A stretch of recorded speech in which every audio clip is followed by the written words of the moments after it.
Dug আউটে মুখে হাত দিয়ে বসে আছেন পাকিস্তানি কোচিং স্টাফরা। অবিশ্বাস্য এক ক্যাচ ধরল বাংলাদেশি জাকির হাসান। আবদুল্লাহ শফিক আউট হয়েছেন ইনিংসের শুরুতেই। বাংলাদেশ প্রথম উইকেটটা যেভাবে পেল, যেভাবে শূন্যে ভেসে ক্যাচ ধরেছেন জাকির হাসান, তা এক কথাই ছিল অসাধারণ। ইনিংসে তখন চতুর্থ ওভারে খেলা চলছিল। বোলিংয়ে ছিল হাসান মাহমুদ।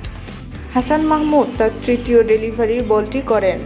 বলটিকে অফসাইডে হাঁকানোর চেষ্টা করেছিলেন আবদুল্লাহ শফিক, কিন্তু বল ব্যাটের কানায় লেগে চলে যায় স্লিপে। সেখানে থাকা জাকির হাসান হাওয়ায় ভেসে আসা বলটি শূন্যে লুফে নিয়েছেন। রীতিমতো শূন্যে শরীর ভাসিয়ে তালুবন্দি করেছে বলটি বাংলাদেশি এই খেলোয়াড়।